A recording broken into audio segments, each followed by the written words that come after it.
tercer bloque de Palabras Más, Palabras Menos. Estamos aquí con Félix Díaz, el líder de los QOM. ¿Cómo le va, Félix? ¿Cómo anda?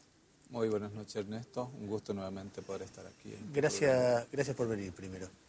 A ver, usted está pidiendo que la presidenta de la Nación lo reciba. Si se diera esa oportunidad, es evidente que ella no quiere hacerlo, pero vamos a suponer que se diera esa oportunidad. ¿Usted le diría qué cosa?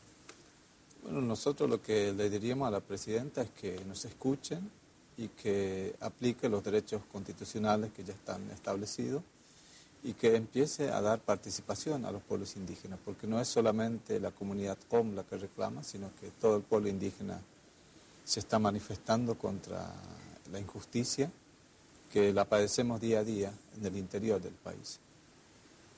Está bien, pero esos son conceptos bastante generales. Sí. Cuando le dice, bueno, puntualmente, ¿qué es lo que está pasando?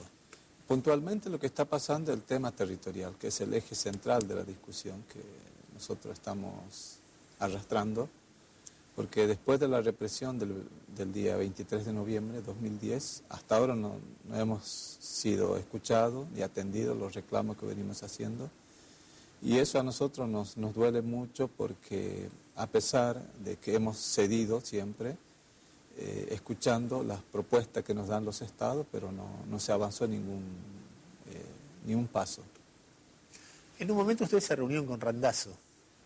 Sí, en el año 2011 tuvimos un acercamiento hacia el ministro del Interior y se comprometieron 4 puntos, el de poder resolver el tema de la representación, que es uno de los problemas que teníamos, y después está el tema territorial, el tema salud, el tema DNI y el tema educación, que dentro de estos reclamos el único paso que se dio fue el tema de la representación, donde la comunidad participó en una elección democrática un día 25 de junio del 2011, de la cual fui electo por mayoría de voto de los miembros de la comunidad QOM.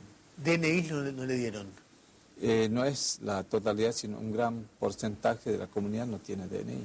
Han tramitado su DNI, pero nunca le llegaron. Algunos han hecho un trámite 2 años, 3 años, que están esperando que le llegue esos DNI. ¿Por qué les son importantes los documentos? Porque nosotros sabemos que el documento es un instrumento jurídico donde uno puede ir al hospital a hacer algún trámite, ir a hacer como una forma de tener la posibilidad de estar a la altura de cualquier ciudadano. Pero sin DNI es como no existimos, porque nosotros venimos así reclamando esto, es porque en la represión que tuvimos el 23 de noviembre, nos quemaron nuestras casas, quemaron nuestro DNI, quemaron todo lo poco que teníamos. Pero jamás se ha pronunciado ningún funcionario provincial ni nacional sobre lo que pasó, esta triste historia que estamos pasando. Porque yo creo que el problema que nosotros tenemos que es que el Estado se acostumbró de apadrinar a los pueblos indígenas. Nos enseñaron las cosas como tenemos que decir, a quién tenemos que aliarnos y a quién no. Entonces esa forma de apadrinar a los indígenas se naturalizó entre los funcionarios, tanto provinciales como nacionales, el de querer seguir enseñando a los indígenas cómo tienen que organizarse, cómo tienen que hablar y a qué partido tienes que pertenecer o qué religión. Entonces yo creo que esas cosas para nosotros ya no da más, porque a través de esta imposición el resultado es esto, de poder seguir dando vuelta a la Casa Rosada, buscando un diálogo para poder resolver estos conflictos que para nosotros no es tan complejo. Si es que hay voluntad política, Félix, se resolvería. ¿cuántos DNI necesitan? Lo que nosotros, el listado que hemos hecho, alcanzaría entre 200 o 300 DNI. 200, 300 DNI. Sí. Y el gobierno nacional no se los da. No es que nos da, sino que supuestamente la provincia gestiona esos trámites. Hay muchos DNI que ya han sido tramitados, llevan al sector de Laguna Blanca, pero después no se les reparte a los indígenas.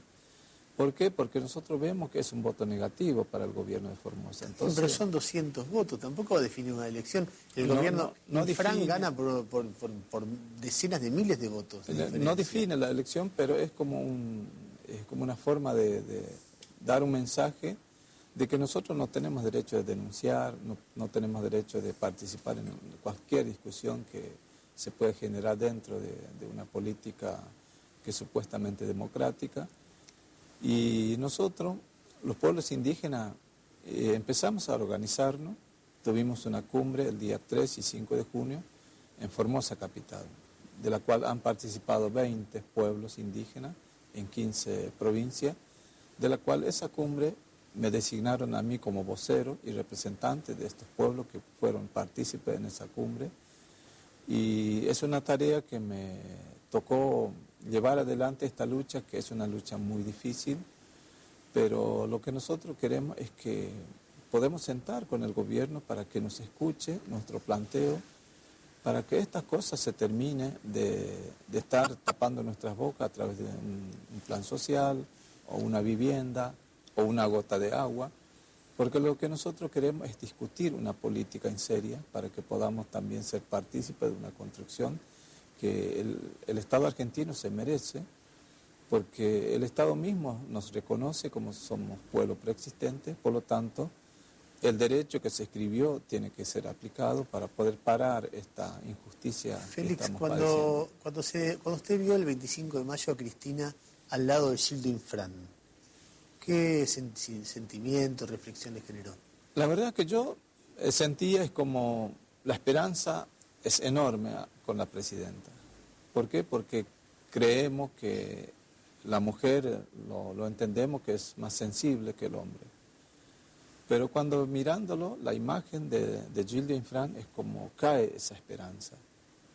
¿Por qué? Porque parecería que nos muestra un desprecio a la vida de los pueblos indígenas, porque debería por lo menos atendernos y después si quiere estar trabajando con el gobernador de la provincia, que lo trabaje, pero por lo menos que nos den la posibilidad de poder hablar y plantear nuestros problemas, porque es un problema que no es de un partido político, es un problema humano que se merece. ¿Cuál es el problema humano? Porque ustedes hablan de la disputa territorial, pero eso en todo caso es una disputa a mediano plazo. Después hablan de los DNIs y de la justicia por la represión de noviembre del 2011. ¿Qué más? Porque fíjense que nosotros tenemos una medida cautelar que nos otorgó la Comisión Interamericana el año 2011. Y esa medida cautelar, la que debería garantizar nuestra integridad física y proteger a los indígenas. Por esa razón está en la Gendarmería, en el territorio POM, pero no es garantía de poder proteger la vida de nuestros... ¿Por qué? Es porque la Gendarmería no puede intervenir los delitos comunes, porque son fuerzas federales, y cuando la policía quiere actuar, dice que la Gendarmería no le permite, entonces es como se dejaba como una zona liberada. Por esa razón, el gobierno de la provincia mete su política interna dentro del territorio indígena para dividirnos, le paga a los punteros políticos indígenas para trabajar, haciendo división, pagándole a sus punteros políticos para que generen conflicto, para mostrar que estamos peleados. Y eso a nosotros nos genera mucha preocupación porque nosotros no somos gente que nos gusta la violencia. Pero lastimosamente y en esta dinámica se producen hechos de violencia. Sí, porque han fallecido 7 hermanos con esta medida cautelar. Después de la represión del 2011, 7 integrantes de la comunidad que han muerto por supuesto accidente o por el tema de homicidio que se caratula como suicidio. Muerte que se podría evitar, el tema de la tuberculosis, se caratula como muerte natural.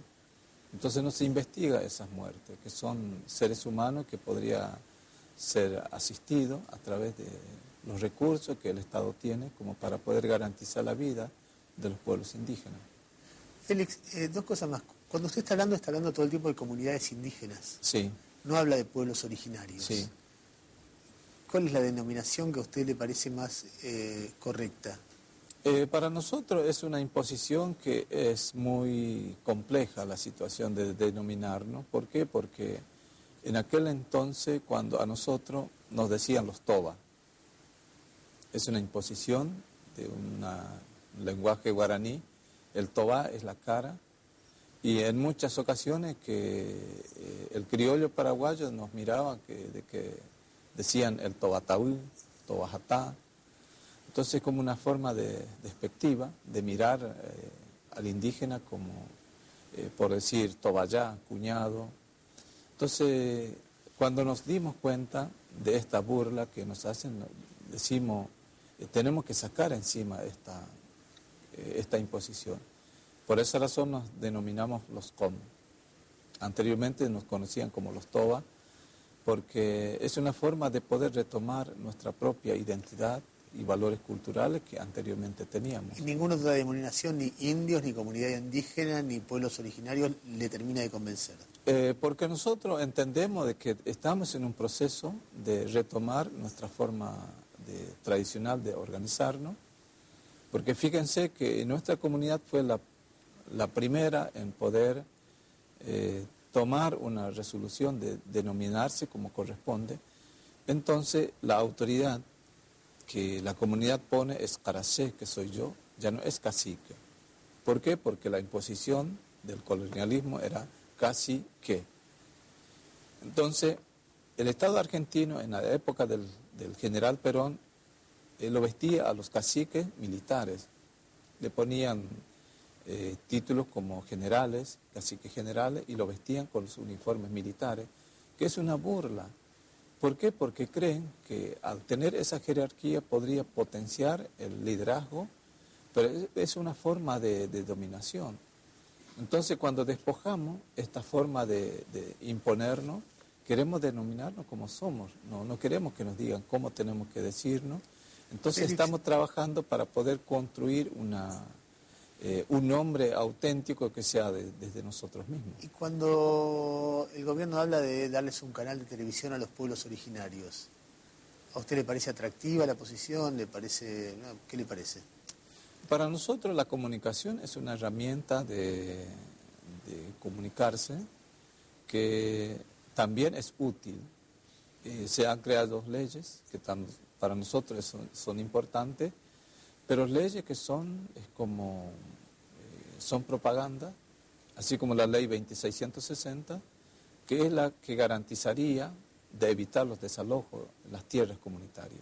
Después se creó la ley de medios, que supuestamente le ofrece a los pueblos indígenas de tener una radio, un canal de televisión, pero ninguno de los pueblos indígenas, excepto en el sur, ninguno de los pueblos indígenas tienen radio que el Estado le ofrece. Nosotros, como comunidad Compota, Pocnanabogo, tenemos una FM, pero gracias a la solidaridad de la militancia social, que fue conformada una organización acá de Capital que se llama Resistencia Com, un grupo de amigos que se organizaron y recaudaron fondos para que podamos tener una radio propia. Entonces el Estado no es que nos dio la herramienta como para poder decir, aquí tienen la radio, hagan un programa cultural que a ustedes le conviene. Entonces es una deuda que el Estado tiene que mirar y escuchar nuestra voz para que no nos miren como enemigos, porque nosotros no somos enemigos de nadie.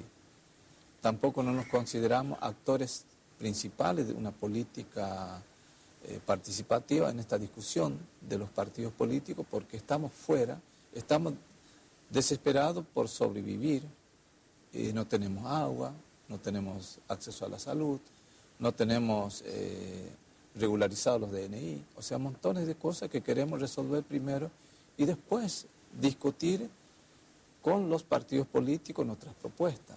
Pero primero queremos estar bien, porque uno no puede discutir una política cuando tiene hambre, cuando tiene sed, cuando está enfermo. No podés discutir a un profesional porque no tenés la capacidad de estar así atento a proponer cosas que le sirva a la sociedad. Por esa razón queremos organizarnos primero y también conformar una organización de base que sean los mismos indígenas, sean los actores principales de poder determinar su propia política interna. Félix, gracias por venir. Igualmente, gracias por el espacio.